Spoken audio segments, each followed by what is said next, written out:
வணக்கம் ஜிஎஸ்ஃபாம், எல்லாரும் எப்படி இருக்கீங்க? இன்னைக்கு வந்து பார்த்தீங்கன்னா அனதர் ஒரு யூசர் ரிவ்யூ எபிசோடுக்குள்ள தான் வந்திருக்கிறோம். நம்ம கிட்ட இருக்கிறது India's most affordable automatic SUV அப்படின்ற மாதிரி சொல்லலாங்க. உங்களுக்கு லாங் டேர்ம் ரிலையபிளா இருக்கக்கூடிய ஒரு எஸ்யூவி வாங்கணும் அப்படின்னா தாராளமா இந்த எஸ்யூவி பார்க்கலாம். இன்னைக்கு நம்ம கிட்ட இருக்கிறது வந்து பார்த்தீங்கன்னா ஜப்பனீஸ் ஆட்டோமேக்கரான டொயோட்டா நிறுவனத்தோட ஒரு காம்பேக்ட் எஸ்யூவியான டொயோட்டா ஹைரைடரோட நமக்கு எஸ் மாடலுங்க. நான் ஹைபிரிட்ல உங்களுக்கு ஆட்டோமேட்டிக் டிரான்ஸ்மிஷனோட இருக்கக்கூடிய வாகனம் தான் நம்ம கிட்ட இருக்கு. இந்த வாகனத்தோட யூசர் ரிவ்யூ தான் நம்ம இன்னைக்கு பார்க்க போறோம். கிட்டத்தட்ட 31,000 கிலோமீட்டர் கிட்ட ரஃபா ரன் ஆயிருக்குங்க. ஸோ யூசர்ட்ட ஒரு டீட்டெயில்ஸ்லாம் கேட்டோம்னா இந்த டைம் வந்து உங்களுக்கு யூஸ்ஃபுல்லாக இருக்கும்னு நம்பலாம். சரி, வாங்க வீடியோக்குள்ள ஃபர்தராக போய் இந்த வாகனத்தோட பாசிட்டிவ்ஸ் அண்ட் நெகட்டிவ்ஸ் எல்லாத்தையுமே தெரிஞ்சுக்கிட்டு இந்த வாகனம் உங்களுக்கான வாகனமா இல்லையான்னு முடிவெடுத்துக்கலாம்.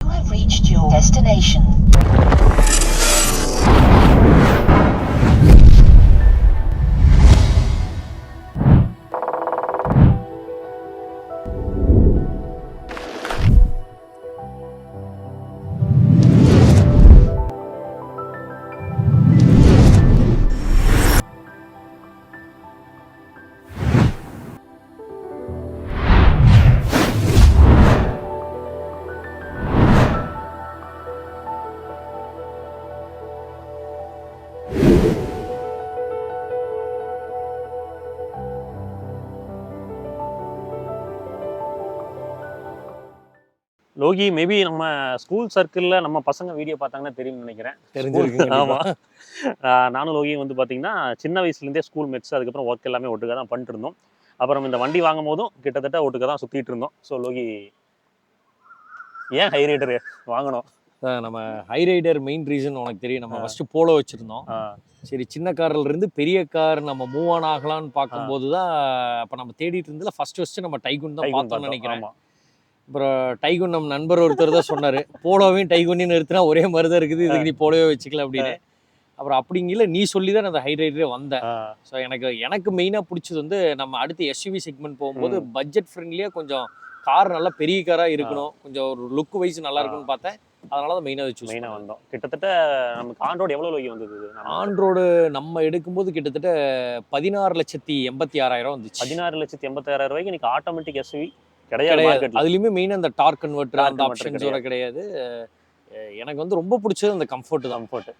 அதே மாதிரி கார் தூரத்துல இருந்து பார்த்தா ஒரு பெருமைக்காக இல்லை, நார்மலா பார்த்தோம்னா ஒரு மினி ஃபார்ச்சுனர் மாதிரி டக்குன்னு தூரத்துல இருந்து பார்த்தா அந்த மாதிரி தான் தெரியும். அவங்க டிசைன் பண்ணும் போதே வந்து டொயோட்டா மாருதி டிசைன் பண்ணும் போது ப்ராக்டிக்கலா அந்த காரை பார்த்த உடனே ஒரு அப்பீல் கிடைக்கணும் அப்படின்றது.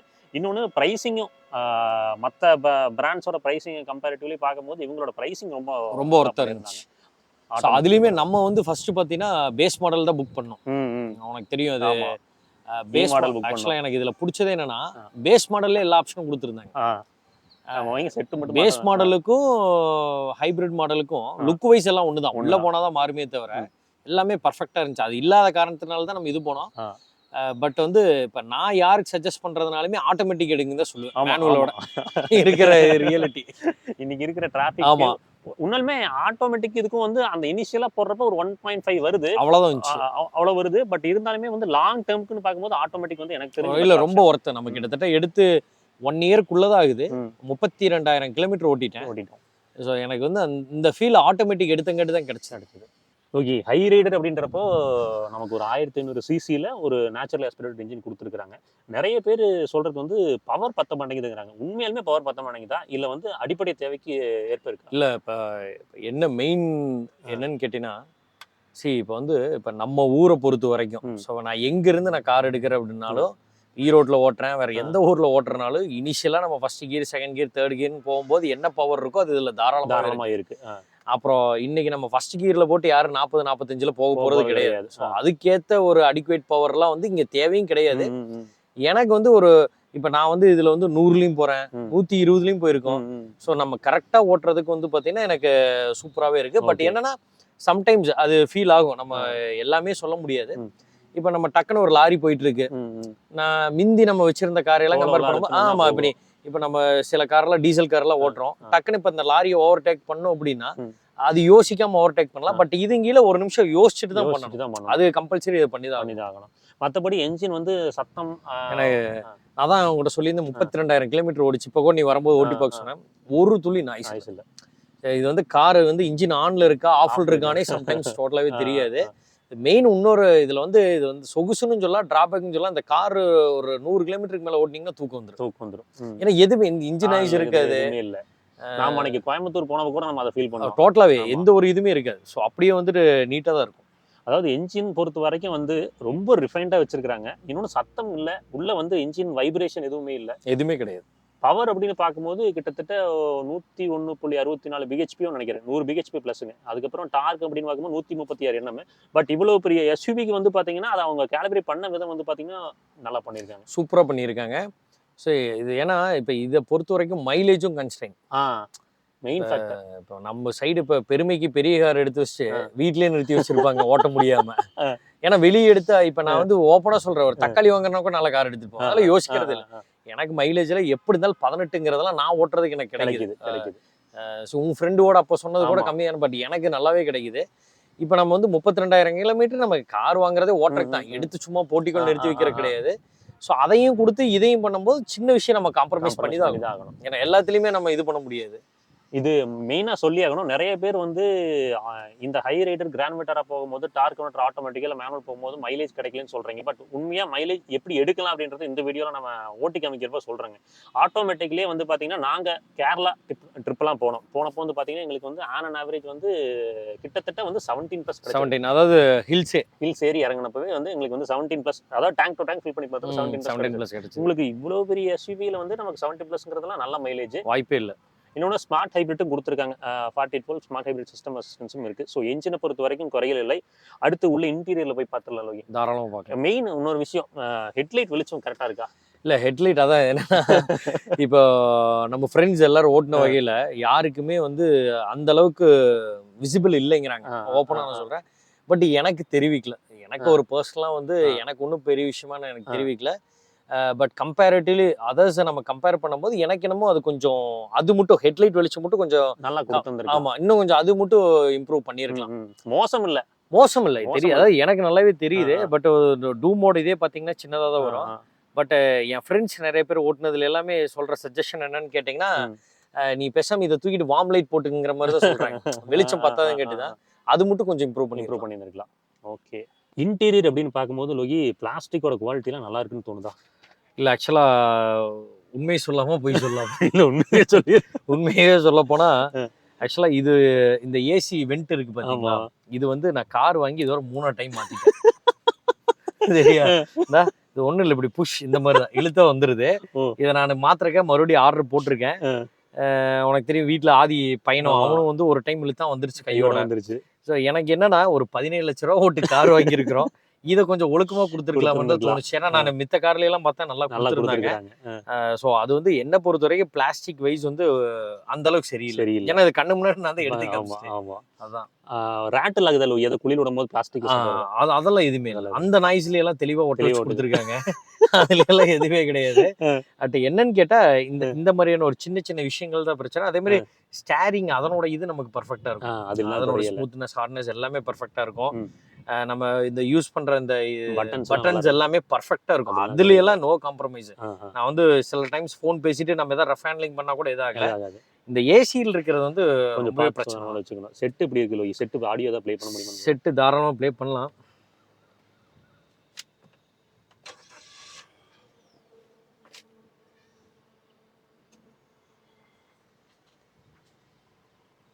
யூஸ் பண்றதுக்குலாம் நல்லா இருக்குதா? யூஸ் பண்றதுக்குலாம் எனக்கு வந்து பெர்ஃபெக்ட்டா இருக்கு. அதுல ஆண்ட்ராய்டு சிஸ்டம்ஸ் அதெல்லாமே டச் வந்து பாத்தீங்கன்னா ஃபோன் யூஸ் பண்ற மாதிரியே தான் இருக்கு. அதெல்லாம் நம்ம ஃபோன் பேசி ஆண்ட்ராய்டு ஆட்டோ கனெக்ட் ஆகுறதெல்லாம் சூப்பரா அதெல்லாம் பெர்ஃபெக்ட்டா இருக்கு. அதுல எல்லாம் எந்த குறையும் இல்ல. அதே கால் கனெக்ட் ஆகுறது. இதனைக்கு வந்து நம்ம கார் எப்படி வாங்கணும்னு இப்போ வரைக்கும் சீட் கவர் கூட போடாம அதே ஒரிஜினாலிட்டியில தான் மெயின்டைன் பண்றேன். நம்ம இப்போ பெருசா அந்த ஊஃபரு செட் அதெல்லாம் எதுவுமே போடவே கிடையாது. என்ன இருக்கோ ஆஸ் இட் இஸ் இருக்கும். உனக்கு அதுக்கேற்றது வந்து கண்டிப்பாவே நல்லாவே இருக்கும்.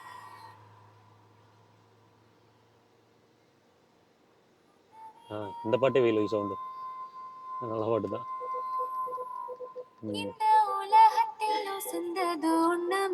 அதாவது நார்மலா பாட்டு கேட்டு போறதுக்கு நல்லா டீசெண்டா தான் இருக்கு. போதும். ஏன்னா இதுக்கு மேல வச்சாலும் வரவங்களுக்கு இறைச்சல் இருக்கு. நமக்கு ஏத்த மாதிரி இருக்கு இது. ஓகே. அதெல்லாம் எந்த இறைச்சல் எதுவுமே இல்லை. அதுல எல்லாம் எதுவுமே இருக்காது. ஓகே. ரிவர்ஸ் கேமரா லோகி ரிவர்ஸ் கேமரா பர்ஃபெக்டா இருக்கு. என்கிட்ட இதுல பிடிச்சதை தான் நல்லா மழை டைம்லயுமே வந்து பார்த்தா அந்த ஒரிஜினாலிட்டி அப்படி நல்லா கிளியரா தெரியுது. இப்போ வந்து நம்ம ஒரு கார் ஒன்று வாங்கி வெளியே நம்ம மாட்டுறது கூட அந்த ஓஇ ஃபீல் வராது. பட் இது எனக்கு வந்து எல்லாமே நம்ம ஹில்ஸ் மலை எல்லாத்துலயுமே போட்டிருக்கோம். நல்லா பர்ஃபெக்டா இருக்கும். அதுல எல்லாம் உட்கார்றது குடிமனமா இருக்கு. சீட்ல பயங்கர நல்ல கம்ஃபர்டபுளா சீட்ல. அதனாலதான் நான் என்ன சீட் கவர் கூட போடாம இருக்கேன். எல்லாம் வாங்கி குவாலிட்டி நல்லா தான் பண்ணிருக்காங்க. பக்காவா போட்டிருக்காங்க. இதுல வந்து கிட்டத்தட்ட என் பையன் 2 டைம் வாந்தி எடுத்துட்டான், தண்ணி ஊத்திட்டான். ஆனா இன்னைய வரைக்கும் நான் அப்படியே தான் இருக்கேன். நான் அதுக்கெல்லாம் எதுவுமே போடல. ஜஸ்ட் வாஷ் பண்ணி இதை யூஸ் பண்ணிட்டு இருக்கேன். பர்ஃபெக்டா இருக்கு.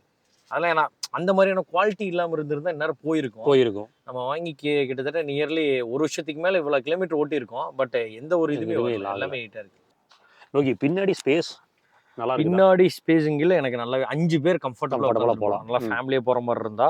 ஸோ உனக்கு வந்து சென்டரில் ஏதாவது குழந்தைங்க இருந்தால் தூக்கி போட்டுக்கலாம். இந்த சைடு நீ நீட்டாக நல்லா லெக் ஸ்பேஸ் எல்லாம் நல்லா இருக்குது. அதுல எல்லாம் எந்த ஒரு குறையும் கிடையாது. ஸோ நமக்கு இது எல்லாமே அடிஷனலாக எல்லா கார்லையும் வரதான் புரியுது கிடையாது. ஆம்பரஸ் கொடுத்துறாங்க, 4 பேர் போகிறனால நீட்டாக போய்க்கலாம். ஸோ எனக்கு வந்து பின்னாடி வந்து நான் மித்ததை கம்பேர் பண்ணும்போது எனக்கு நல்ல கம்ஃபர்டபுளாக இருக்குது.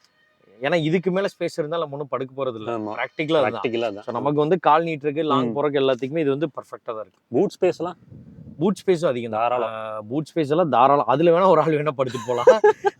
பட் லக்கேஜ் எல்லாம் வைக்கிறதுக்கு வந்து தாராளமா நல்லா ஹெவி லக்கேஜ் ஒரு 4-5 லக்கேஜ் நம்ம ஒரு டைம் ஏர்போர்ட் போயிட்டு வரும்போது நல்லா பர்ஃபெக்டா வச்சுட்டு வந்தோம். இதுல வந்து எல்லாரும் சொல்றது என்னன்னா ஹைட் முட்டு இருக்கிறவங்களுக்கு லைட்டா முட்டுன்னு சொல்லுவாங்க. ஆனா ப்ராக்டிக்கலா இப்ப நம்ம கேங்ல 6 அடி ஹைட் இருக்கிற ஃப்ரெண்ட்ஸ் யாரும் கிடையாது. பட் எனக்கு தெரிஞ்சு அது எல்லா கார்லயுமே அது ஃபீல் வருது. கிட்டத்தட்ட 6 அடி தாண்டினா கிட்டத்தட்ட இருக்கும். 6 அடிக்கு மேல வரும்போது அப்புறம் இதுல சன்ரூஃப் வர வேரியன்ட்ல மட்டும் அந்த இது வருது. நமக்கு இதுல அந்த இதுல பிரச்சனை இல்ல. நல்ல நீட்டா தான் இருக்கு. எல்லாமே தாராளம் ஸ்பேஸ் எல்லாமே நல்லா இருக்கு. லாங்லாம் போறப்ப பின்னாடி வந்து கம்ஃபர்டபுளா இருக்கு. இல்ல பயங்கர கம்ஃபர்டபுளா இருக்கு. மேக்ஸிமம் லாங் போகும்போது நான் ஓட்டுனது கிடையாது. எனக்கு தெரியும் எல்லாமே ஃப்ரெண்ட்ஸ் எல்லாம் ஓட்டும் போது நம்ம மேக்ஸிமம் பின்னாடி இந்த சீட்டு தான் பர்ஃபெக்டா இருக்கும். நமக்கு இந்த இது எல்லாமே பர்ஃபெக்டா இருக்கும். குறையில்ல. சரி, ஓகே. சரி, அடுத்து வண்டி ஓட்டி பார்த்துடலாம். ஸ்டீரிங்லாம் வந்து யூஸ் பண்றதுக்குலாம் நல்லா லைட்டா இருக்கு. நல்லா இருக்கும், குறையே இல்லை. இதெல்லாம் குண்டும் குழியுமா இருக்கிற ரோடு தான் லோகி. சஸ்பென்ஷன் பொறுத்த வரைக்கும் எவ்வளோ நல்லா இருக்கு இதுல. ஆக்சுவலாக சஸ்பென்ஷனை பொறுத்த வரைக்கும் ரொம்பவே ஸ்மூத்தாக இருக்கும். அதாவது சில வண்டி வந்து ரொம்ப ஹார்டாக இருக்கும். சஸ்பென்ஷன் வந்து அதாவது நல்லா இருக்கும். ஆனால் வந்து அந்த பூ மாதிரி போகிறதுன்னு சொல்லுவாங்க. அந்த ஒரு கம்ஃபர்ட் வந்து நான் இதில் ஃபீல் பண்ணேன். நம்ம ஏன்னா இப்போ நம்மளுதெல்லாம் பார்த்தா ஆஃப் ரோடு கணக்கு தான், வாய்க்கா தளத்தில் போகிறது தான். ஆனால் அதில் தாராளமாக ரொம்பவே நல்லா இருக்குது. இந்த வண்டி ஆக்சுவலா ஃபர்ஸ்ட் ஓட்டணும்னே எனக்கு பிடிச்சதுன்னா லோகி, வெளியில இருக்கிற சத்தம் எதுவுமே உள்ள வராது. கேபின்குள்ள இன்ஜின் நாய்ஸே சுத்தமா இருக்காது.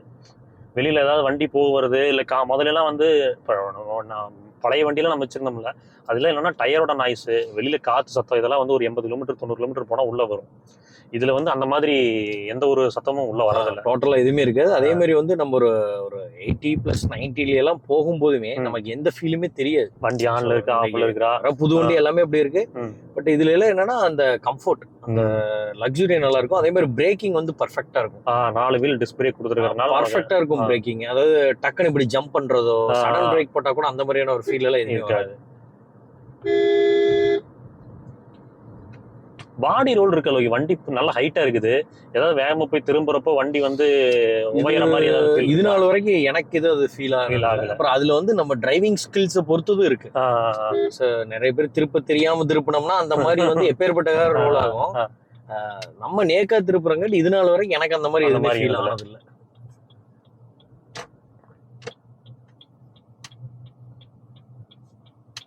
நம்ம இந்த ஆனகல்பாளையம் ரிங் ரோட்ல போனோம்னா குழி பறிச்சு இதுல போனாவே ஆஃப் ரோடு மாதிரி தான் அது நம்ம ஊர்ல.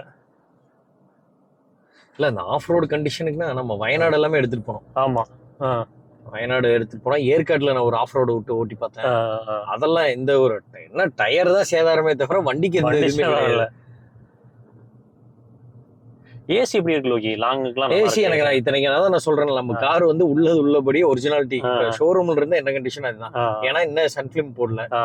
அதெல்லாம் எனக்கு இப்ப எனக்கு அந்த 35-36 டிகிரி வெயில் போகும்போதுமே எனக்கு பெருசா ஹீட் சோதிக்கல. ஏன்னா இதை போட்டு கூலிங்க ஏன்னா அப்படி இல்லை நான் போட்டிருப்பேன் அதே கையோட. ஏன்னா பொறுத்த வரைக்கும் ஏசி 32,000 கிலோமீட்டர் ஓடியுமே நல்லா பர்ஃபெக்டா தான் போயிட்டு இருக்கு. இது பாத்தீங்கன்னா ஒரு டயர் வந்து தார் ரோட்ல ஒரு டயர் மண் தடவை இருக்கு. அப்பவுமே வந்து பாத்தீங்கன்னா சஸ்பென்ஷன் ரொம்ப கம்ஃபர்டபுளா தான் உள்ள இருக்கிறவங்கள வச்சுக்குது. சஸ்பென்ஷனை பொறுத்த வரைக்கும் சூப்பரா இருக்கு. நான் தான் சொல்றேன்ல, சம்டைம்ஸ் நல்ல ரோடா இருந்தா ஓட்டிட்டு போறவங்களுக்கே தூக்கம். அது ஒரு ஃபீல் நிறைய பேர் இதா இருக்கு. ஹார்ன் இது ஓகேன்னு தோணுதா? ஹார்ன் மட்டும் இன்னும் கொஞ்சம் சேர்த்து வச்சிருந்தா பரவாயில்லன்னு தோணுது. ஸ்டீரிங் பொறுத்த வரைக்கும் ஆட்டோ ரீசெண்டர்லாம் ஸ்லோ ஸ்பீட்ஸ்லயே கிட்டத்தட்ட பர்ஃபெக்ட்டா இருக்கும். அந்த ஹில் லாக் கண்ட்ரோல் எல்லாமே பர்ஃபெக்ட்டா இருக்கும். ஹில் ஹோல்ட்ல வந்து நல்லா இருக்கு. ஹில் ஹோல்ட் அது சூப்பரா இருக்கும். ஹார்ன் வைஸ் நம்ம வேணா மாத்திக்கூடியதான், பெரிய விஷயம் கிடையாது. பட் எனக்கு அது போதும்னு நிறுத்திட்டேன்.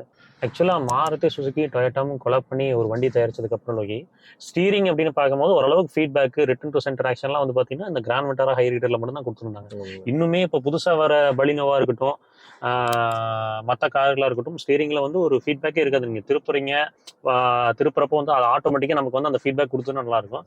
பட் இப்போ வரைக்குமே கிராண்ட் விட்டாரா ஹை ரீடர்ல மட்டும் தான் அது பார்க்க முடியும். நல்லா இருக்கும், அந்த ஃபீலே நல்லா இருக்கும். ஸோ பர்ஃபார்மன்ஸை பொறுத்த வரைக்கும் வந்து பாத்தீங்கன்னா தேவைக்கேற்ப பவர் இருக்கு, தேவைக்கேற்ப இருக்கு. இப்போ அதான் நான் சொல்றேனே, இப்போ வந்து நம்ம எடுத்து ரேஸ் ஒன்றும் ஓட்ட போறதுல ப்ராக்டிக்கலா நான் அப்படிதான் நான் ஃபீல் பண்றேன். என்னோட ஒப்பீனியனை சொல்றேன். என்ன பொறுத்த வரைக்கும் வீட்டுல இருந்து அப்படியே மூவ் பண்ணி போறோமா, இது வந்து ஒரு அப் டு 40 வரைக்கும் பிக்கப் ஸ்லோவா இருக்கிற மாதிரி தான் இருக்கும். பட் வந்து நம்ம எந்த கார் எடுத்தாலும் ஃபர்ஸ்ட் கியர்லயே ஓட்டு 40 அழுத்தினோம்னா ஓட்டத்துல அப்படி பண்ணுவாங்க சும்மா. இது நமக்கு நல்லா ஸ்மூத்தா போகுது. அப்புறம் அபோவ் 40க்கு அப்புறம் எல்லா காரோட பிக்கப் இதுல வந்துருது. இனிஷியலுமே நான் ஸ்டார்டிங்ல சொன்ன மாதிரிதான், ஒரு லாரி எல்லாம் ஓவர்டேக் பண்ணோம்னா ஒரு கிராஜுவலா 80ல போயிட்டு இருக்கே டக்குன்னு பண்ணோம்னா பண்ணிடலாம். பட் ஒரு ஸ்பீட் பிரேக்கர் வருது, அதை தாண்டி நம்ம போய் பண்ணோம்னா மறுபடியும் அந்த டார்க் எடுத்து வரது கொஞ்சம் டைம் ஆகும். இன்ஸ்டன்ட் பவர் டெலிவரியில மட்டும் தான் இது இருக்கு. மித்தபடி பிக்கப் ஆயிருச்சு ஒரு 40 above 60 எல்லாம் போயிருச்சுன்னா இப்போ எல்லா வித்தியாசம் இருக்கு. ஓகே, பிரேக்ஸ் நல்லா இருக்குது. அதே மாதிரி இன்னொரு விஷயம் நிறைய பேர் கேட்டது என்னன்னா, ஆட்டோமேட்டிக் கார் ஓட்டுறப்போ வந்து மைலேஜ் கிடைக்க மாட்டேங்குன்னு சொல்றாங்க. ஒன்றும் இல்லை, ஆக்சுவலாக வந்து ரேவ் பண்றப்போ 2000 RPM கிட்ட நெருங்குறப்போ ஆக்சலரேட்டர்ல இருந்து கால் எடுத்தோம்னா அது அடுத்த ஸ்மூதா அடுத்த கியர் ஷிஃப்ட் ஆகும். ஆமா, ஆனா நம்ம என்ன பண்ணுவோம்னா 2000 RPM தாண்டதுக்கு அப்புறம் அந்த பெடல் அப்படியே வச்சுக்கிட்டு இருப்போம். அது என்ன பண்ணோம்னா நம்ம தள்ளுறோம் வண்டியை, அப்போ இன்னும் RPM போய் ஷிஃப்ட் ஆகலாம்னு சொல்லிட்டு போகுது. அந்த 2000 RPMல கியர் ஷிஃப்ட் ஆகும்னு நினைச்சீங்கன்னா 2000 RPM போனதுக்கு அப்புறம் ஆக்சலரேட்டர் பெடல் வந்து கால் எடுத்தீங்கன்னா போதும், அது ஆட்டோமேட்டிக்கா அடுத்த கியருக்கு ஷிஃப்ட் ஆயிரும். ஸோ இப்படி பண்றப்போ மைலேஜும் நமக்கு நல்லா கிடைக்குது. இப்போ நம்ம என்ன பண்ணுவோம்னா 30-40 போகணும்னா அழுத்தணும்னு சொல்லி அழுத்துவோம். பட் அந்த அழுத்தும் போது தான் வந்துட்டு மைலேஜ் ஷார்ட்டா டிராப் ஆகுது. இப்ப இன்னைக்குமே என்னுடைய நட்பு வட்டாரத்துல 2 பேர் இருக்காங்க, 20ல கொடுத்தா கூட மைலேஜ் 12 கொண்டு வந்துருவாங்க. அந்த மாதிரி டேலண்டட் கைஸ் எல்லாம் ஒரு 2-3 பேர் இருக்காங்க. இப்போ ஆக்சுவலா 2000 RPM போயிருக்குது, கால் எடுத்தேன் அடுத்த கியருக்கு மாறி அது நல்ல ஷிஃப்ட் ஆகுறதே நமக்கு நல்லாவே தெரியும்.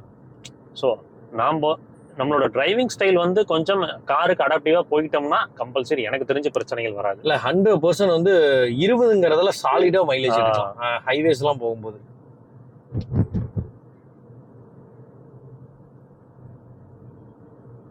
சிட்டிக்குள்ள நார்மலா ஓட்டுறோம், இந்த மாதிரி சிட்டிக்குள்ளலாம் எவ்வளவு வருது? சிட்டிக்குள்ள டு பி ஃப்ராங்க் என்னன்னா, நான் வந்து எப்பவுமே டேங்க் டு டேங்க் ஃபில் பண்ணிடுவேன். இதுல ஓடோமீட்டர்ல வர்றது வந்து அக்யூரேட்டா இருக்குமா? கண்டிப்பா இருக்காது.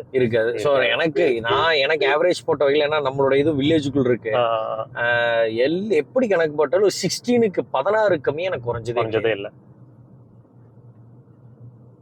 ஏன்னா நிறைய பேருக்கு ஏன் இந்த விஷயத்த சொன்னா நிறைய பேர் சண்டைக்கு வருவாங்க, எப்படி ஆட்டோமேட்டிக் கார்ல வந்து உங்களுக்கு மட்டும் மைலேஜ் வருது. இல்ல நான் சொல்றேன்னு நினைச்சிருக்கேன். யாரா இருந்தாலும் பிரச்சனை இல்ல, நம்ம வீடு ஈரோட்ல தான் இருக்கு. அதெல்லாம் நம்மள ஃபீல் டு ஃப்ரீ தான். 2 நாள் வந்து கார்ல உட்காந்து நீங்க டிராவல் பண்ணியே பார்த்து போகலாம். ஏன்னா அதான் இது வந்து டிரைவிங் ஸ்கில்லும் பொறுத்து இருக்கு. எல்லா ஆட்டோமேட்டிக் காருமே பிரதானமா டார்க் கன்வெர்ட்டர் இருக்கு இல்ல AMT இருந்துச்சு அப்படின்னா ஒரு 2000 RPM கிட்ட வரும்போது ஆக்சிலரேட்டர் பெடல் வந்து கால் எடுத்தோம்னா அழகா பூ மாதிரி அது அடுத்த பண்ணும்.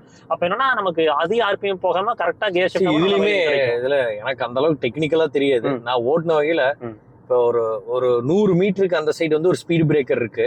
நான் இப்போ ஒரு 60ல போறேன் அப்படின்னா ஆட்டோமேட்டிக்கா நான் ஆக்சிலேட்டர்ல இருந்து கால் எடுத்துருவேன்.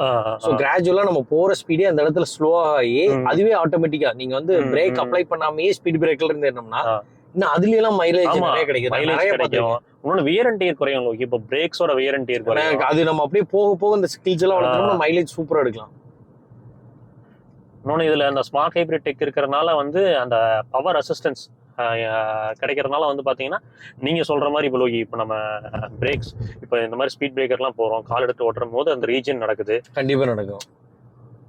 எந்த அளவுக்கு வந்து நாம காரை வந்து விரும்பி கொஞ்சம் நல்லா வச்சிருக்கணும்னு நினைச்சு ஓட்டுறோமோ அந்த அளவுக்கு நமக்கு வந்து ரேஷ் டிரைவிங் பண்ணாம ரொம்ப ஸ்மூத்தா போனோம் அப்படின்னா மைலேஜ்ல இருந்து எல்லாமே பெர்ஃபெக்ட்டா கிடைக்கும். அதே மாதிரி பீரியாடிக்கல் மெயின்டெனன்ஸ் 10,000 கிலோமீட்டர் ஒரு 1000 கிலோமீட்டருக்கு முன்னாடியே விட்டுருவோம். அது எல்லாமே பெர்ஃபெக்ட்டா பண்ணும்போது இதா இருக்கும். ஏன்னா இன்னைக்கு 16 லட்சத்துக்கு ஆட்டோமேட்டிக் டார்க் கன்வெர்ட்டர் ஆட்டோமேட்டிக்கோட ஒரு ப்ராப்பரான ஒரு எஸ்யூவி இன்னைக்கு மார்க்கெட்ல இல்லை. இப்போ எனக்கு நானு நம்ம கம்பேரிட்டிவ்ல எந்த கார் பேரும் சொல்ல வேண்டாம், பட் நான் அதையெல்லாம் கம்பேர் பண்ணும்போது டிரைவிங் எதுல போனாலும் ஒண்ணுதான். நம்ம ஊர் ரோட்டுக்கு 100-120 எல்லாம் போக முடியாது. பட் கார்னு இதை நிறுத்தினா ஜஸ்டிஃபை பண்ணலாம். இவன் 17 லட்ச ரூபா போட்டு எடுத்திருக்காங்கிறது ஒரு ஒப்பீனியன் கிடைக்கும். ஆனா மித்த மாடல்ஸ் எல்லாம் நம்ம கம்பேர் பண்ணும்போது தைரியமா சொல்லலாம் இதை. அந்த கொடுத்த காசுக்கான வண்டி அப்படின்றது எல்லாரும் ஒர்த்து தான், அது தாராளமா ஒர்த்து. அப்புறம் எனக்கு முன்னாடி ஃப்ரண்ட் டிசைன் எனக்கு ரொம்ப பிடிச்சிருந்தது. ஹைரைடர் அந்த கிரில் நாம கிராண்ட் விட்டரா பார்த்தோம். ஆமா, கிராண்ட் விட்டரா ஒரு வகையில வேண்டாம் இதுக்கு போனதுக்கு காரணம் அந்த கிரில் தான். ஓவரால் வண்டியை பொறுத்த வரைக்கும் எல்லா விதத்துலையுமே ஓட்டுறதுக்கெல்லாம் திருப்தியாக தான் இருக்குது. அதாவது நீங்கள் வந்து ஒரு Volkswagen டைகூன், ஸ்கோடா குஷாக்கு இந்த மாதிரி பவர் எக்ஸ்பெக்ட் பண்ணிட்டு இந்த மாதிரி எஸ்யூவி வந்தீங்கன்னா அது கிடைக்காது. பட் அடிப்படை தேவைக்கான பவர் கிடைக்கும். இன்னொன்று மைலேஜ், ஃபியூல் எஃபிஷியன்சி, ஆட்டோமேட்டிக் காராக இருந்தாலும் நமக்கு ஃபியூல் எஃபிஷியன்சி பெட்டராக இருக்குது.